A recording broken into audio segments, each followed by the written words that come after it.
Fly me to the moon and let me play among the stars. Let me see what spring is like on Jupiter and Mars.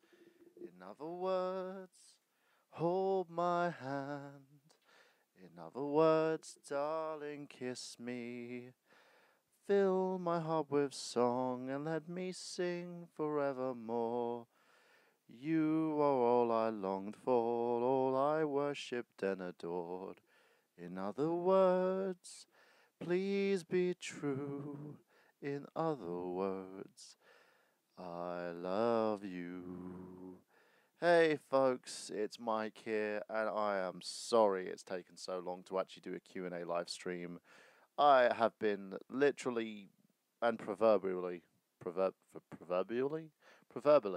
dying of flu and allergies this week, so I've been getting really, really unwell. So I apologize to those who've been eagerly anticipating these live streams and not getting anything out of it.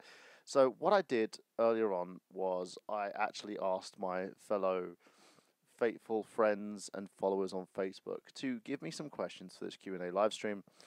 So we're going to do that first, and then we're going to talk about the other issues that are going on, including Marvel Shared Universes, the new Legacy announcements that we've got, that basically are these lovely franchises and film companies and stuff making stuff so that we can basically discuss it, because that's what it's like, you know? And, oh yeah, and I want to know your thoughts on the new Han Solo movie and the fact that not only the director has been kicked from the movie, the actor has been kicked from the movie too. Apparently Ron Howard has taken on the project now, and it's going to be his baby, which I'm kind of happy about this, because you know stuff like this tends to happen. You have directors and the producers, the whole company in general, who look at it and go, hey, you know, this isn't what we signed up for, this isn't what we asked for, so tell me exactly what it is we need to do, or you need to do, so we can actually get things together, or maybe find a director, writer person who can basically navigate the franchise into a different direction, because the one that we're going in isn't the one that we want. So I understand that they've got like a history and a story, and they've got a something that needs to kind of be put together, that needs to be its own separate entity, but also needs to be something that they can put together and say, yeah, this is what we want. This shares in the Star Wars canon. This is exactly what we want to put together. And I think they also looked at the template of Rogue One and said, okay, these are the best bits from Rogue One, but in terms of the movie itself, there was a lot of underwritten characters and stuff that we felt was a complete letdown. So I get it. I do get it. I do understand it. I wish the pairing best in their future endeavors, and hope that they actually, find themselves. I think Phil Lord and Chris Miller both will find their own kind of way, so to speak. So it's annoying. What, and also let me know what you guys think about that. Are you okay with this? Are you annoyed? Do you think the world is going to collectively end, as we always do when we look at stuff like this? You'll probably find that I'm looking at my laptop at the moment as well, trying to find this Q&A. Ah, here we go, the Q&A questions. So let's go through this, and it's kind of generic questions that people have asked me, so we'll go through it, and basically I'll try and answer as many as I can for you lovely folks and go from there. So, Nifyajif writes, why are you not supplying me with marshmallows on the daily? My reply to you, Nith, is because you haven't asked. You never ask me for marshmallows on the daily. If you want marshmallows on the daily, you can ask. And for those who don't know who Nith is, she's my best friend, and well, one of many best friends, to tell you the truth. She's my local UK best friend who I always go to complain about my love life and lack of. So, she's an awesome human being, someone who sticks by me and who always manages to make me laugh. despite my failings, she accepts me for who I am. Which I have a lot of failings. I think we all do, in a sense. Okay, so Travis Goss, aka Rose Colored Reviews. I think he calls his channel now Game of Travis. I hate that name. I've said this to him. In terms of branding, it's lazy. In terms of what he wants to put together, it doesn't give him what he wants. But still, let's not overemphasize on your channel, Travis. I'll leave a link for his channel at the bottom there for you guys if you want to check it out. It's a Let's Play channel, so you might enjoy it. Why are you so awesome? I'm not awesome. I'm just a individual who's flawed like many others.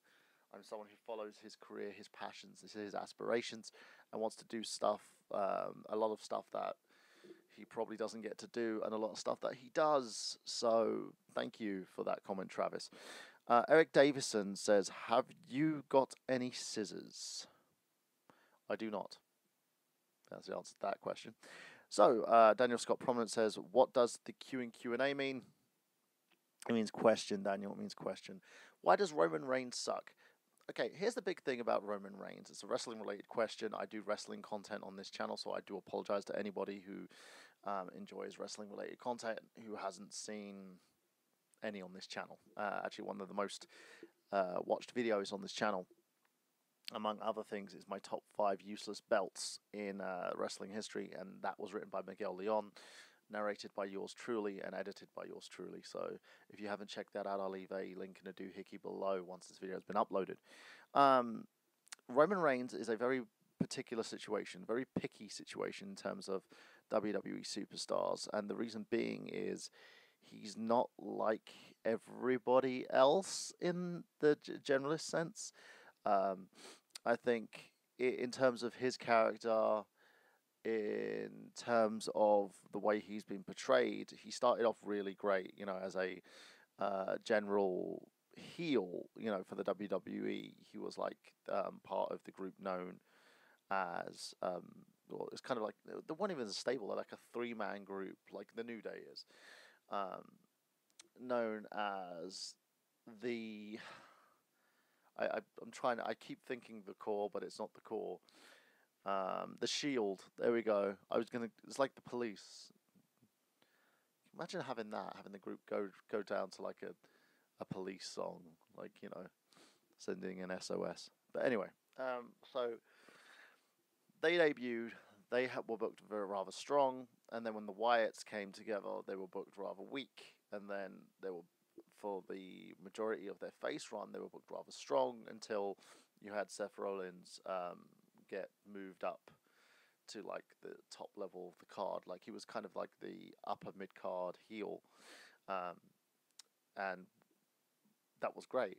But then they tried to book Roman as this kind of John Cena-esque character, and everybody hated him. Like, as soon as you found out that this guy was going to be the company guy, no one gave a shit.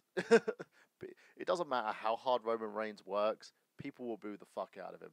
It doesn't matter how hard Roman Reigns does his thing, people will boo the fuck out of him. And that's the way he is. So I do feel bad for Roman.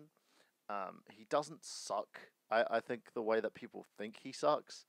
So that's to answer your question, Daniel. Okay, so did you do this for The Rock? Yes, I did this for The Rock.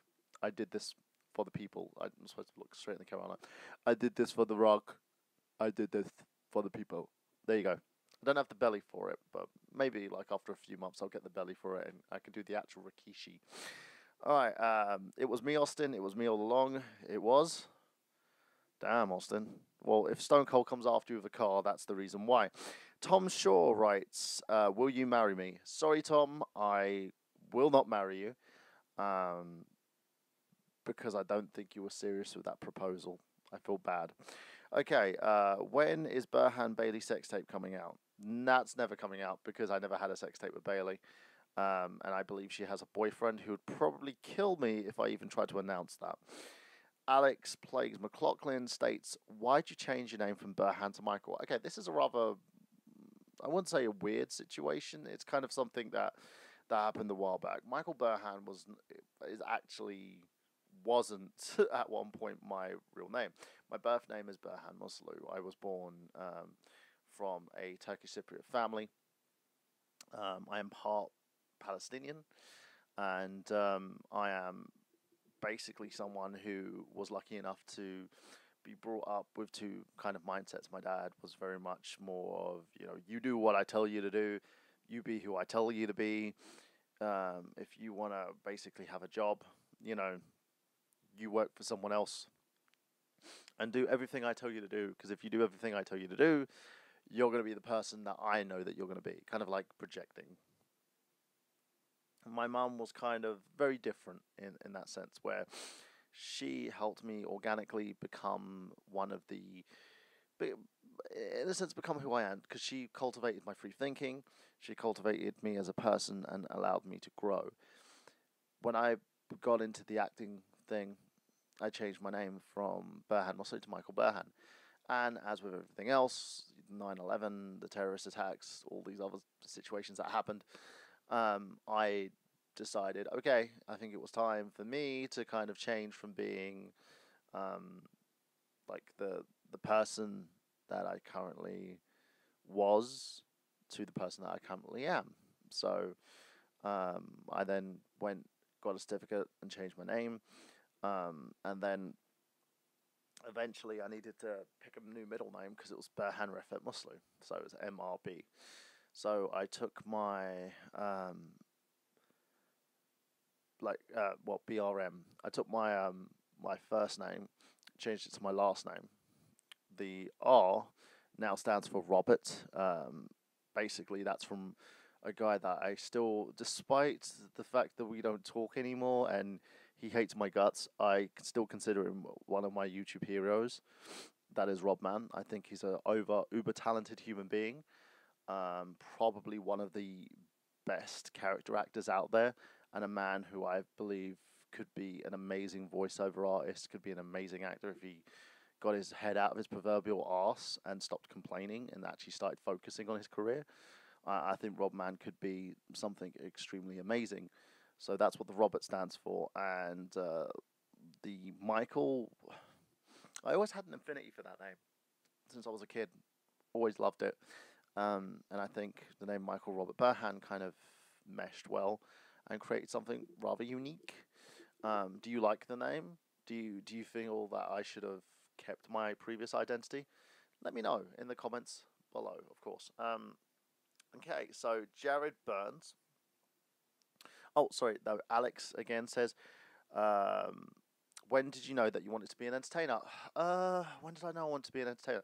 This one's kind of a rough thing. I always knew that I wanted to do something as an entertainer. I went into the role of a professional wrestler early on as a kid. When I was 5, I had my own talk show where I used to present my own kind of stuff to my teddy bears. My teddy bears were my audience, and I was a talk show host because I used to watch a lot of late night talk shows. Most notably, a show that's on the NBC currently. That was what was it called? It was one of like the late night ones. I brain is fuzzy right now, but it was a late night talk shows. I love them. Currently, it was like Jay Leno was. I believe Jay Leno was helming it by the time that I was doing it, that I was watching it. But I always wanted to do that. I always wanted to be like a comedic interviewer type talk show host, and then I switched to professional wrestling in terms of professions, because I was getting beaten up a lot at school, and wrestling was kind of my go-to place. Then when I couldn't do that anymore, I needed to find something else to do, and I found I was pretty good at acting. So I became an actor, and it's varying results. Anyway, what do you think of trans girls? I think trans girls are cute. I think trans girls are sexy. And I dig trans girls. I'm pansexual, or as most people actually, it's kind of on the term that I'm referred to as either pansexual or demisexual, which is, I don't see gender. I'm more about the emotional connection between the two individuals involved in the relationship. So yeah, I have no issue with them. I love them. I think they look sexy. And they got booties that don't quit. So let's continue on that one, shall we? If a stranger walks up to me and says, "Don't take advice from strangers," should I take the advice? No, I don't think you should. But again, you are your own person. Whatever advice people basically, give you, and you choose to take it, that's your choice, basically, in the ultimate run of things. So let's go. Hector Telek says Mr. B is the man. Thank you. Megan Garrett says, what's the price of tea in China? I have no clue because I haven't looked this up. I probably still won't look this up, so there we go. Kirkland James Habrick said, what? And then says, but that is my question to you. What? Daniel Scott Prominence again says, I think you and I should do a podcast talking about wrestling. If I had the time, I probably would take you up on that offer, but right now I do not. Steve. Hey, Steve. How you doing? How's it going? What kind of questions would you like people to ask you? Anything and everything. And folks, this is a Q&A, so leave a question below if you want to ask me a question, and you're more than welcome to. Nick Enderley, since you brought up numerous times, how big is your dick? Also, what do you think about the season passes for games that shouldn't need them? Okay, the dick question, I have no idea. Apparently it's the size between your finger and your thumb, so that's probably the size of my pee-pee. Which is, I think it's a reasonable size, don't you? That's a reasonable size. Other people say it's your shoe size. I'm a size 13. Take that as you will. Let's continue on that one. The season pass situation is a big thing. I always find that I don't mind season passes in games. I think if you get DLC that you want, and like with Telltale games, you need to get a season pass in order to continue your gaming experience. What I don't like is when you have to buy multiple season passes in order to have that gaming experience. Like if someone charges you, say, $15 for a season pass, and then you have to buy a second season pass to pay on top of that season pass, I have an issue. So I have no issue with those as in general, but I still think we need to address the issue in terms of DLC, where they take huge chunks of the game out that you have to purchase in order to make the game complete. I'm not a fan of this, and I think any company that does that needs to go to hell, the deepest, darkest, recesses of hell, and basically chew on Satan's knob. Anyway, so let's go back onto the questions. Jared Burns, do you believe in UFOs, astral projections, mental telepathy, ESP, clairvoyance, spirit philosophy, telekinetic movement, full trance medium, the Loch Ness Monster, and the theory of Atlantis? Okay, we'll take these in bite size. Yes, I believe that there are certain things we can't explain. Xander Leggett, big friend of mine, a huge fan of his channel, Exis Gaming. I'll leave a link in a doohickey for you. He believes in spiritual kind of things, that aspirations. There's certain things, like when he was recording audio, he can pick up external things in his room that he can't explain. Like he once picked up a person's voice. He's a big fan into spirits and talking to the dead and so to speak. I'm more kind of a generalist, and I wouldn't say I'm a realist, I'm an idealist. I believe in people, and I believe that everyone can accomplish something great. I'm also agnostic, so I believe that there is something out there, but I can't really justify what it is. I don't believe in organized religion. I'm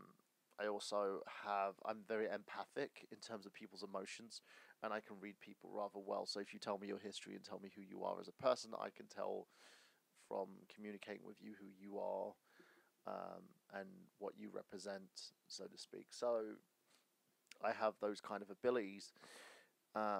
In terms of alien life, I think we're too stupid to have aliens come and talk to us. And I don't mean all of us. There are very intelligent people out there. And everyone is beautiful in their own way. But I think there are those out there who are willfully ignorant and tend to blame others for their own mistakes. They blame you, they blame me, they blame their families, they blame anybody for anything that they don't do or they haven't accomplished. And I think that's probably the reason why aliens won't talk to us. I doubt they even probe us, because they probably look at us and think, damn, these people are going to probably die out at some point. Telekinesis, no, I don't. Um, the Loch Ness monster, probably. I again, there are theories on both sides saying that it exists and it doesn't exist. We recently had a sheep that was born that most people were saying was half human, and it was because of issues. That they were saying that this creature came about because of human incest with sheep, or it wasn't incest, bestiality. There you go. Incest is relative, bestiality is human animal. Which was wrong. It was because the sheep was suffering a disease.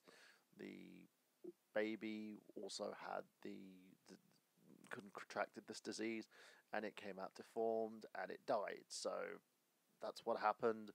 I think people tend to forget this sort of shit and try and say it was something else. Like, the moment when we start having animal babies is probably the moment where I hope I'm long gone, because it's a kind of a fear of mine that we're going to end up killing ourselves, and I don't really want to be around when that's happening.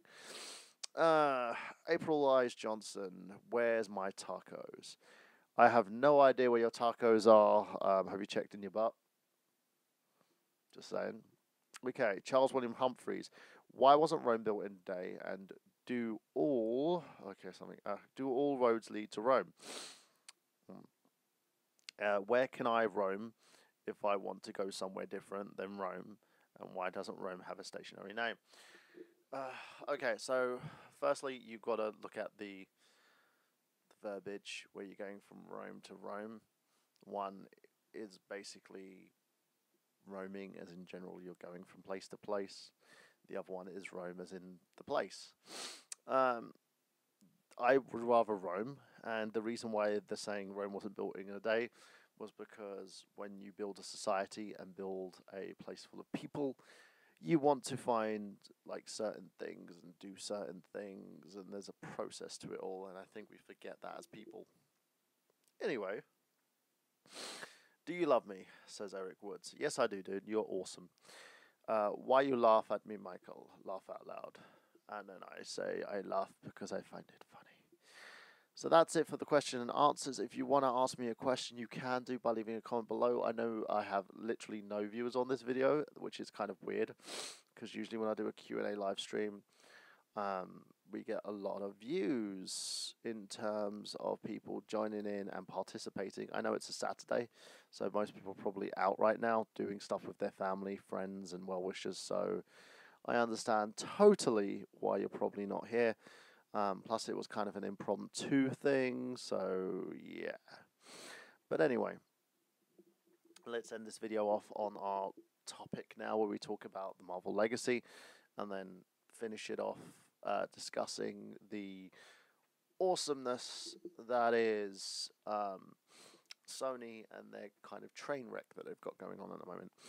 Now, the Marvel Legacy thing, I don't think Marvel have kind of learned their lesson, because they're still going to oversaturate with books. They're sitting there going, okay, you responded negatively to these legacy characters that we put in place, these diversity characters we put in place, like Riri Williams, aka Ironheart, is probably the one that people have been most vocal about.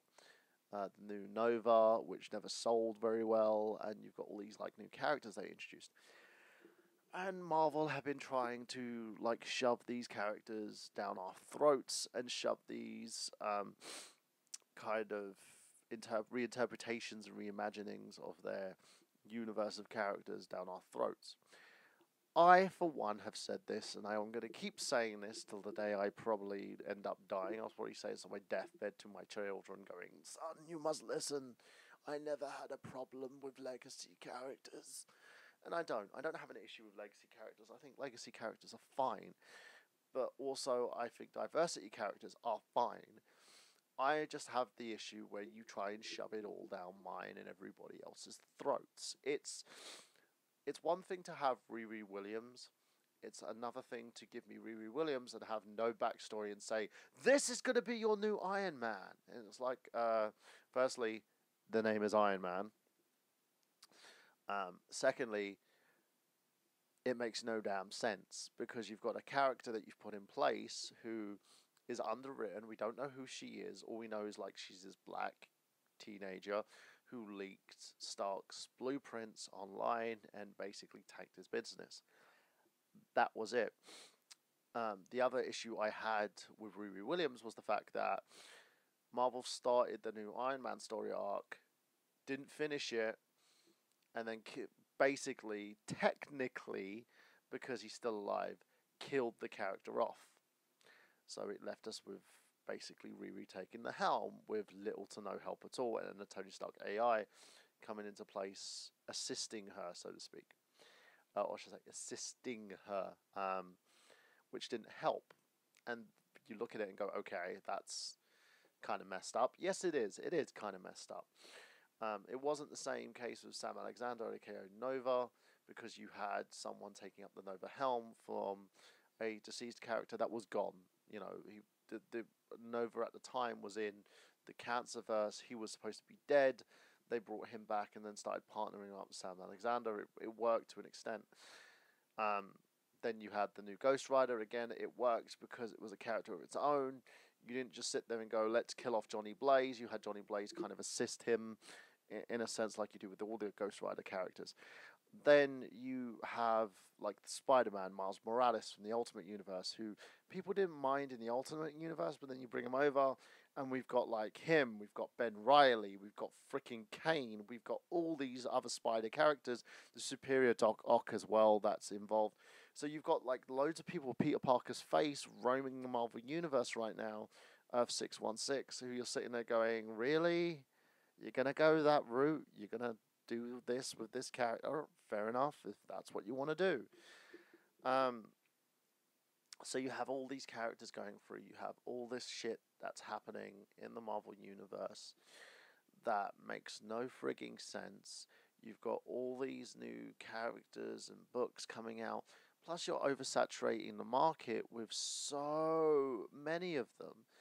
And I get it. I get it as a fan, what you want to do. I get what you're trying to do. But at the same time, Marvel, I don't want 20 Guardians of the Galaxy books out. I don't need like 30 different books explaining who Iron Man is. I just want one well-written story. And I also think politics is another thing that Marvel tends to ham in a lot in terms of politics and internet politics, like the Fem4 that's going on at the moment with Jane Foster. The fact that she's continuously being brought into the light of feminism and how men mistreat women and blah, blah, blah. Feminism. I get it. You know, I understand what Jason Aaron wanted to do. I understand how he wants the character portrayed, but at the same time, it's boring. It inundates things.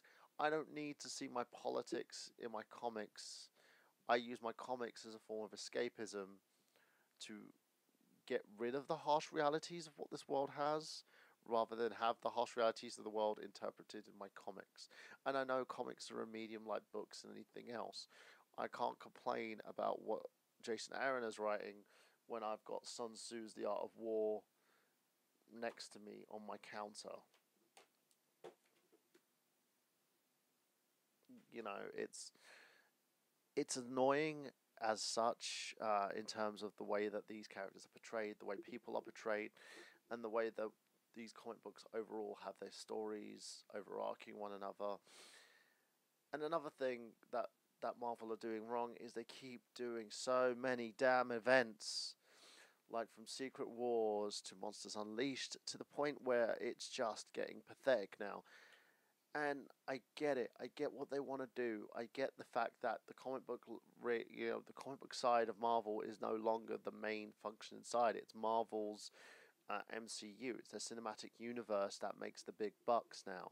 The comic wing is just there to promote their movies. I get that, but at the same time, I really wish they had a bit more substance, and that Marvel focused on portraying a rather linear universe. Now, excuse me, if you have legacy characters that you want to introduce, then do so. By all means, do so.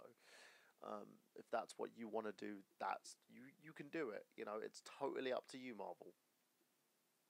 But at the same time, I have an issue when you're trying to overload me with so many bullshit titles. Like, I was fine with Bruce Banner and the Hulk.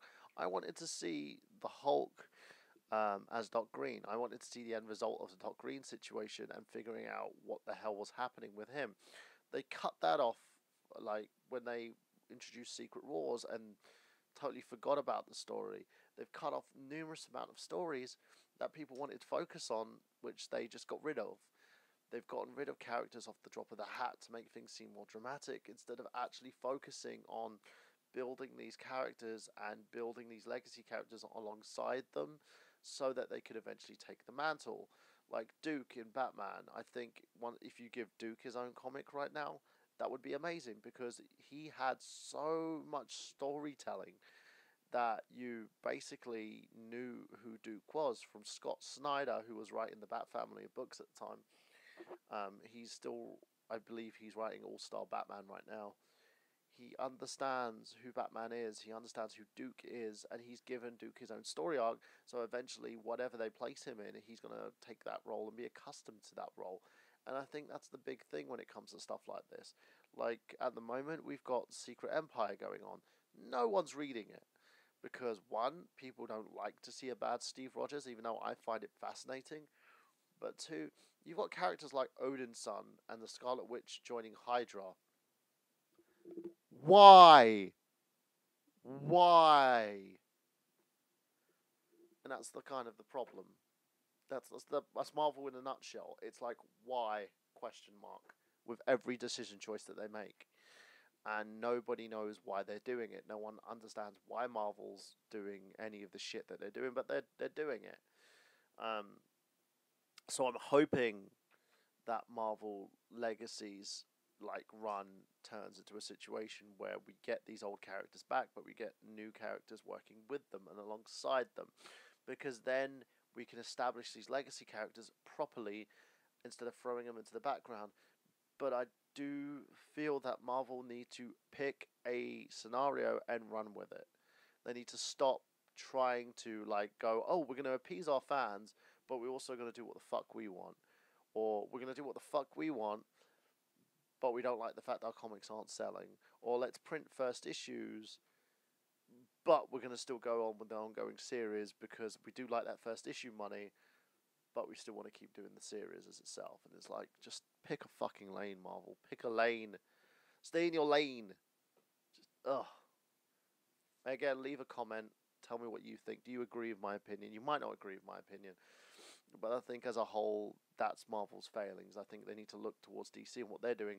They're kind of retconning stuff slowly, but they're also building a new universe at the same time. And I think the way that the New 52's kind of merged into Rebirth and how we've got the best of both worlds right now is the way to go forward. And put your prices down. Like, why charge so much for comics and then release multiple titles and then wonder why the hell people aren't buying your comics? Like, justify why you're spending money on these multiple titles.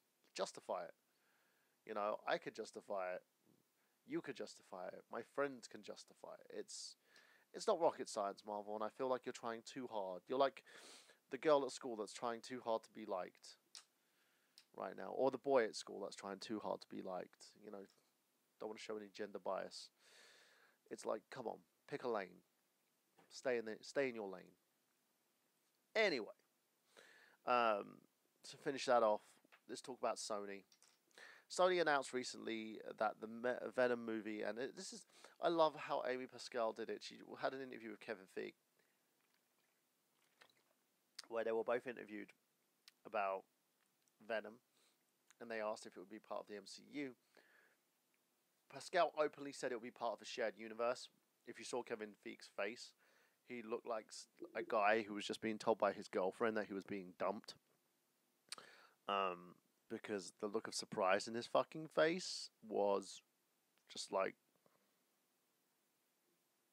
the fuck? A lot of people are using the kind of the Batman meme thing where they were talking about Batman vs Superman, and when Ben Affleck heard that the movie was getting critically panned by people, and he sat there kind of staring off into space, and people were playing The Sound of Silence by Simon and Garfunkel on that, and memed it up. They were doing the same thing with Feig. And that's, I think, where the problem lies with stuff like this. It's Pascal, in my opinion, she is a producer who is known of talking out of her ass. She's also someone who likes to have her cake and eat it, so I don't think she ever wanted this deal to build the MCU together with Sony's Spider-Man universe. And I think they're jumping the gun because what they're trying to do right now is build a universe with Venom and all these other characters, including her Glass Ceiling project, which is going to eventually kill the Spider-Man property again due to oversaturation. They're basically doing what Marvel's doing in the comic book properties in a sense. And as my colleague and co-writer on this on this YouTube channel, Miguel Leon, has stated, Spider-Man isn't a universe. He's a character who has loads of other supporting characters in his life. And the problem being is, she's trying to milk that cow for all it's worth, but that cow is dry right now. You need Marvel to kind of graze that character and allow Peter to grow inside the MCU before you even consider anything like that. And she's considering throwing a wrench into that now, which I think is going to end up breaking down their partnership. And I don't feel that at this point in time they're going to renew.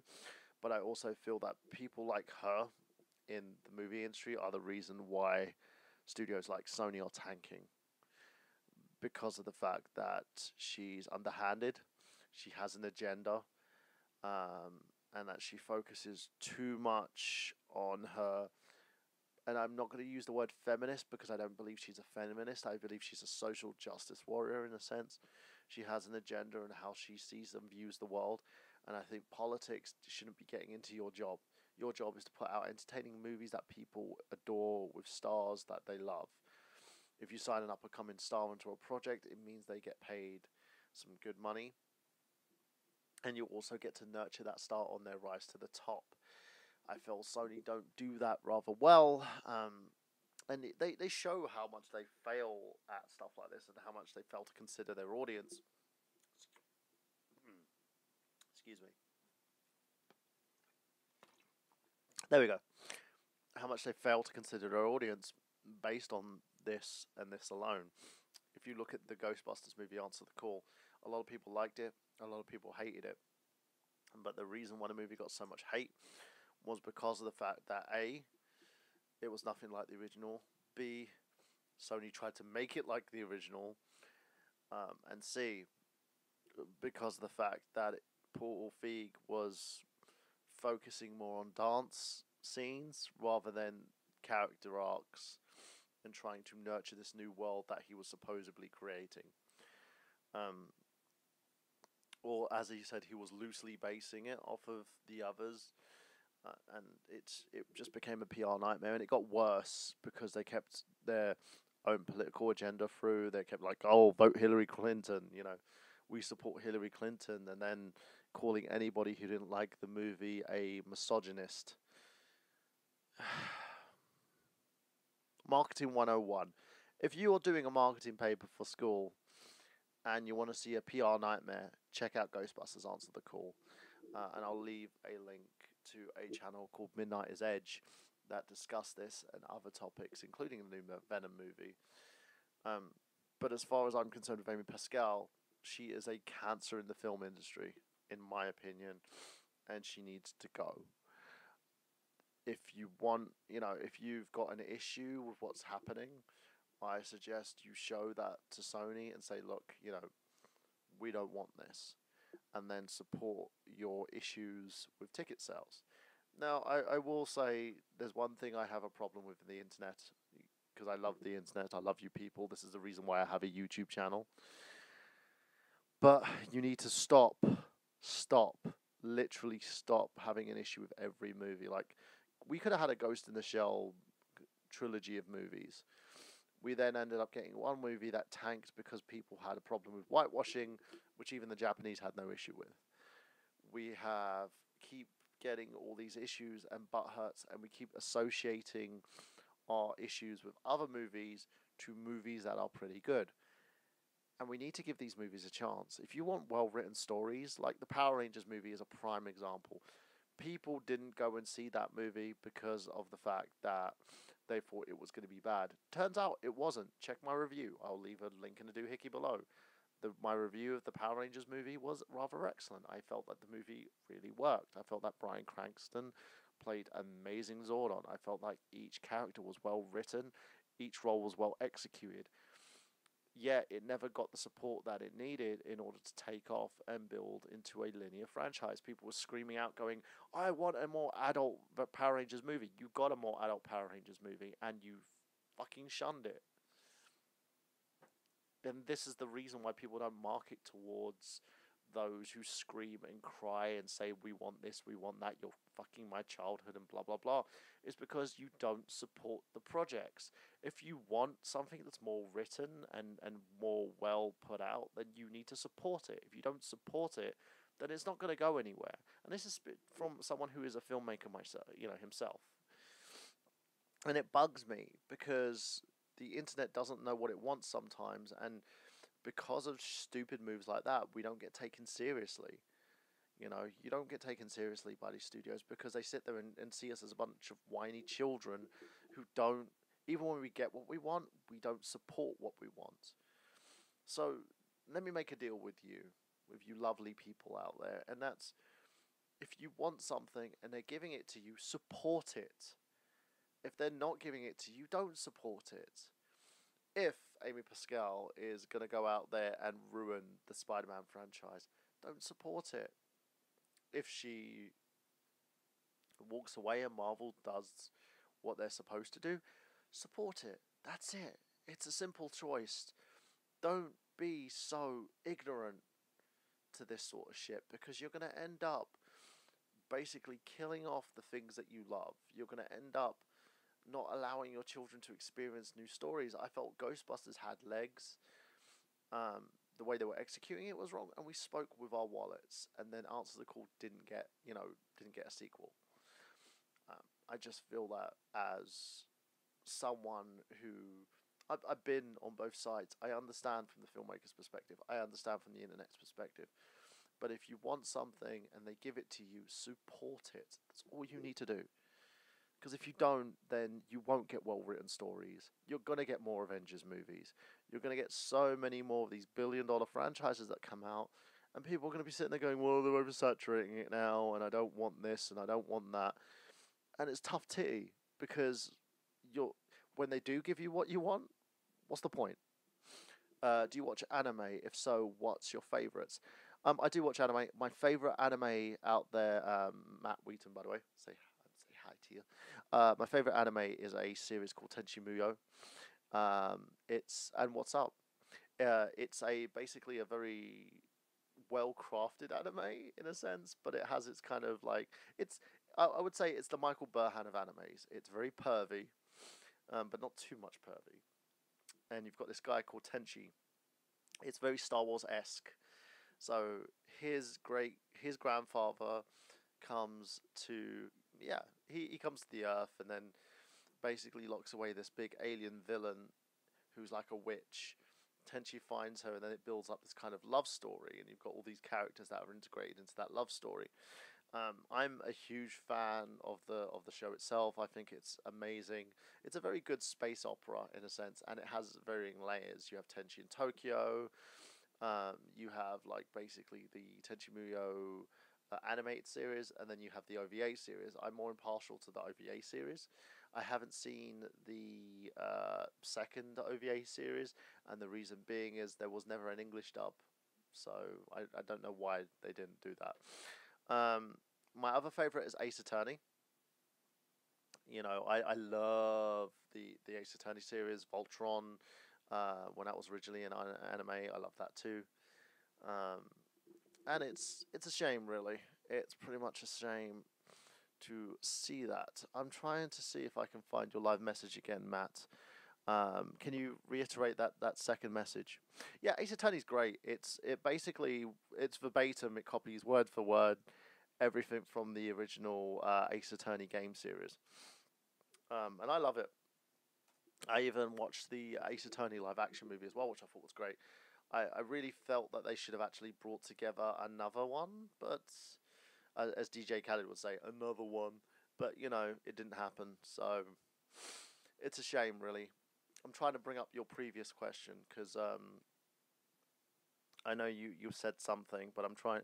But the thing with this thing was it popped up. So let me go into my live chat box and have a look and see what we've got here. And bring it up. Come on, bring up the live chat box. Bring up the live chat box. We want the live chat box. Okay. Oh yeah, here we go. Shared universe Q&A. I apologize for taking up your time. Let's live streaming, shared universe, Q&A. YouTube, I love you, but at the same time, you make it so much harder for guys like me to actually figure out what's doing. Here we go. Shared universe Q&A. So we're on there. No worries, dude. No worries to my friend too.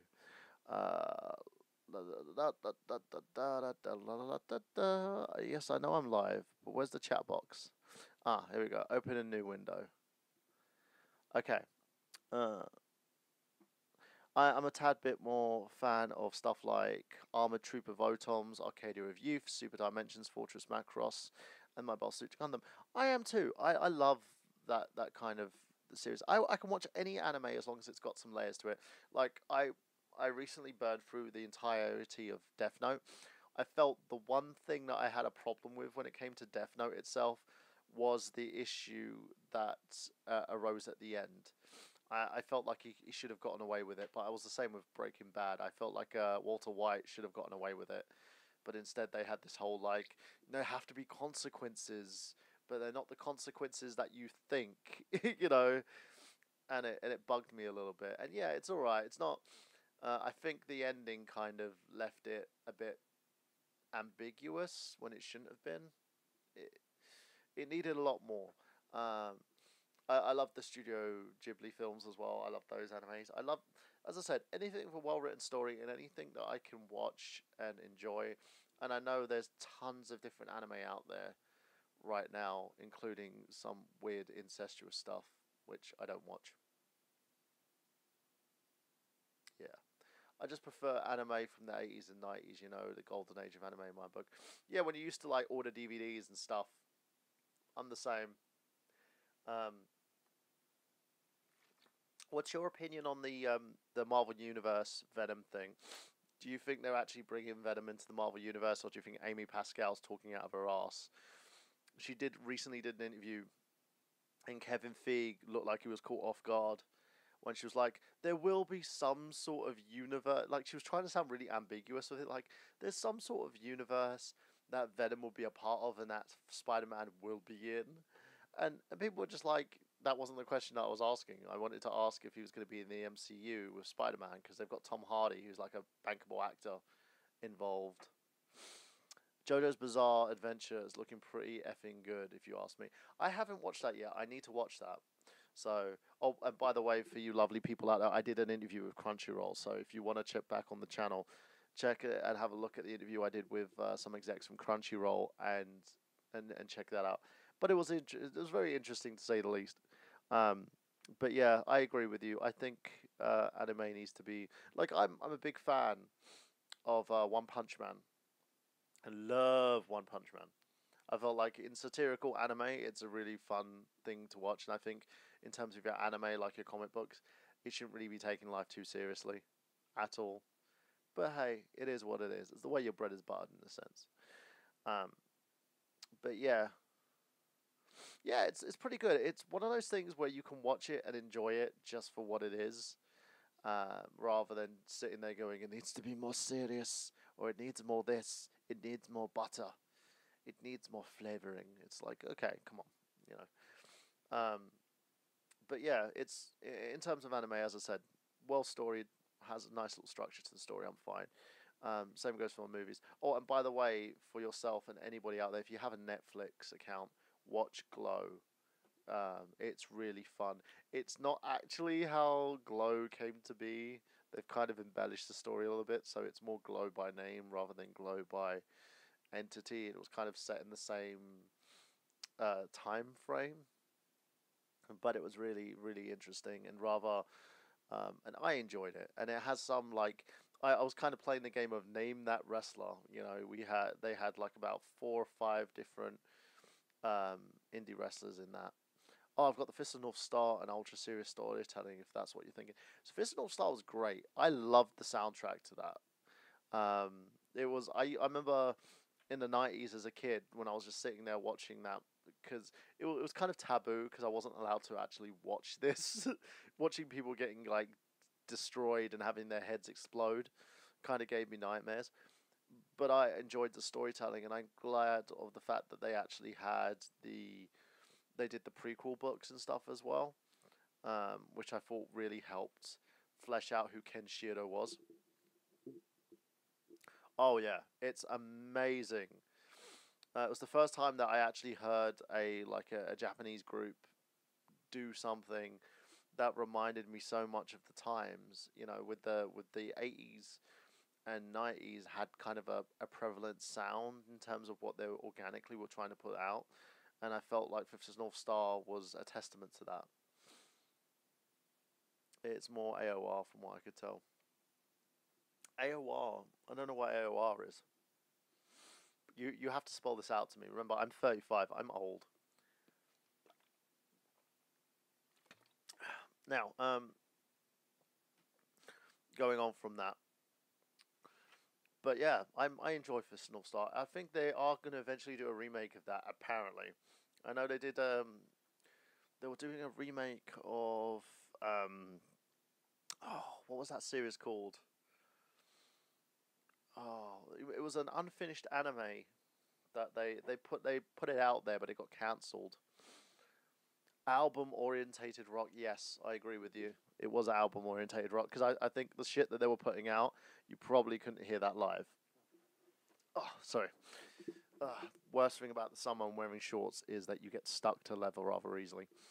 Um, I enjoy, as I said, I enjoy Fist of North Star. I think um, with stuff like that, I think that could make its own universe. I believe there was a. Didn't they make a live action movie? Manga came out with a live action movie of it, and it was pants. um, oh, I did enjoy Crying Freeman though. Crying Freeman, that was with Mark Dacascos. That was really good. I enjoyed that. I felt like the live action movie, did the anime justice, but I don't know, man. You know what people are like. It's just as the internet, we tend to poo poo on stuff rather easily. Like, it's not mine. I don't like it because it's different. I think if you get a good writer on board and you get a good director and a good actor who can portray those roles rather well, it can come off really, really well. It's more HBO that did the live action Fist of North Star, from what I could tell. Yeah, it was alright. It wasn't amazing, but it's the same with video game and comic book adaptations in terms of the way they portray. You need a good team of people who understand the source material. I think the best stuff I've seen from like source material is usually fans, like Bat in the Sun when they were doing the death battles and stuff like that. They were really interesting, very organic, and you could understand they put the love and work in. You've seen loads of the rise of fan movies that have come out, and they've put the work in. And I think if you get a director and you get a writer and an actor involved in something, when you know it's going to be done right, because I know they're still trying to get the Macross movie off the ground, and that was who was it that basically got the rights to that? I think Toby Maguire owns the rights to it at the moment. He's trying to get it out there in Hollywood and trying to get someone to kind of make the movie. Um, so there's that. But I don't know. I think in terms of adaptations, I know the Death Note adaptation has been released on Netflix. So I want to see how that goes, and that's going to be a kind of an American take, isn't it? Because I know there's one on Crunchyroll, which is a live action, like kind of Japanese one. Don't get me started on the Robotech movie. I want that to be a reality. We all do, but I think what's coming at the moment is nobody actually understands what they want to do or how they want to portray it. People just buying licenses up like they're fucking like Chewits in the sense, you know. They're just buying properties up. Like I want a property, so let's buy this property, or I want this property, so I'm gonna buy this property. I want to be as good as something like, say, Pacific Rim. I like Pacific Rim, but I think the overall story of Pacific Rim is terrible. But I can see the reason why people like it, because you've got the kaiju monsters in there as well, and you've got these people like who have to battle these robots in tandem, which is fun. But I wish it would stick to its own universe. Like the rules that they set was like only a two pairing can use these robots, and then at the end you have two guys who don't even connect well to each other, using a fucking robot. Um, but yeah, I agree with you. I wouldn't mind seeing it in the same vein as um, there's a movie universe that I like Cloverfield. Still better than Michael Bay's transfer. Oh yeah, do you know they're gonna do another one because that's still made back. People don't listen. It's like I want to watch The Last Night. Why are you gonna go watch The Last Night for? It's the same as every other Transformers movie out there. Because I do. Yay for you. People were screaming out for Unicron, and instead they did something where they had Knights and Transformers and Prime turning evil for like 10 minutes, and it's just went okay. This this is what you wanted. This is what you got, really. And I know Bay's like, well, I'm gonna stop making Transformers movies, and if you don't like them, then don't watch them. It's yeah, the last bullshit. That's for sure. Yeah, yeah, I agree. I wouldn't watch the last crap shit myself. As I said, if you don't want to watch the type of Transformers movies, then my advice is don't go and see it. But I think the internet's pretty fickle in that way because people tend to go in droves to watch stuff. Like, no one thought that 50 Shades was going to make any money, and it's been making tons of money because there's loads of people willing to see it. Even though it's badly written, badly acted, even the director come out and said, hey, I really shouldn't have made this movie. I feel so bad. It's like trying to scrub it off and I'm still unclean. Um, Even with the second movie, the R rating, it's a good kind of bad in a sense because it's hilarious, but at the same level, I do feel bad for anybody who buys a box office ticket and continues the franchise and then complains afterwards saying, oh, I don't want this movie on my cinema screens. Okay, then why did you buy a bloody ticket, you hypocrite? So, hopefully they will reboot the Transformers movie franchise into something that's more accustomed to the Generation 1 model. But no one knows. If you've got Michael Bay still willing to do it, and if you've got the studio willing to pay him a truckload of money to do it, and it still makes $1 billion per movie, then we can't complain. As I said, you had a perfect movie with Power Rangers that was everything we wanted, and yet people still shitted on it. And I think the biggest takeaway from that were people were like, oh, the Krispy Kreme thing, it had Krispy Kreme. The product placement was overboard. It's like, okay, great. Why do you think people go to watch really bad movies like 50 Shades and all? We've started a trend. I think it started with a nostalgia critic when he made light of it, from Birdemic to movies such as The Room. They have that kind of so good it's bad feel to it. And I don't, because I'm going to hold on my hand, and I'm guilty of this. I went and saw it in the cinema. Me and my best friend have this Valentine's tradition that every Valentine's Day we go to watch the newest 50 Shades movie. And we don't do it because we like the movie per se. We do it because we find it fucking hilarious. And we like to mock it. So people go in and they have a shared experience where we'll basically just sit there and take the piss out of the movie, take the piss out of the camera shots, take the piss out of the bad writing, take the piss out of the bad acting. Because if you look at it, it's actually funny in terms of the way that the characters are portrayed, because every man is portrayed as creepy. But the reason why the lead character is kind of dealt with and is tolerated from his creepiness is because he's rich. So it says you can be creepy, but you have to have a lot of money. Otherwise, it's a Criminal Minds episode. But yeah, the nostalgia critic became light to it. The internet find it hilarious, and so people are clinging to that next big bad movie. And as long as it's shitty and as long as it can be mocked, they will buy tickets to it. So they want it to continue because it's so good it's bad. I think probably 5 to 10 years from now, we will all be probably sitting around with our grandchildren and our great-grandchildren sit there and go, okay, so, well, for me anyway, because I'll be in my 40s by then. And I think we'll be basically talking about the 50 Shades experiment and saying, yeah, that happened. Looking at the pound shops going, oh, remember that? That was so shit. Well, that's the thing. There's so many good stories out there, though.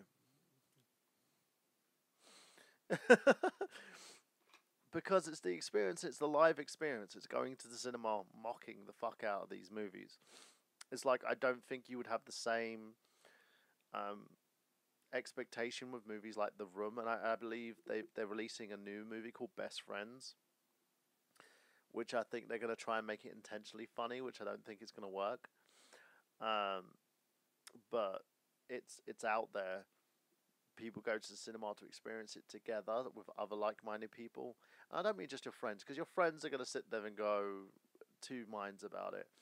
I think if you go in with like-minded people and you all trash the movie anyway, it's going to be fun. But I just think that's it, really. I don't think they're... Like, I would never repeat a viewing of a 50 Shades movie. It does make sense in a certain way. Like, I would never repeat a viewing of a 50 Shades movie. I would never go and watch 50 Shades twice or three times. You know, it's not like Avengers Age of Ultron, where Disney had an issue because people didn't buy 2 tickets to go and watch it and just had a one viewing of this movie. It's just one of those things where I think people like to go in, like to mock it, like to experience it with others. Plus, I do like, I have to admit, I have a personal investment when I see people who actually take the movie seriously and go and watch it and go, ha! You know, look at that person. They're actually going in for Valentine's Day to make out and watch 50 Shades. Like they're going into the theatre to watch softcore porn.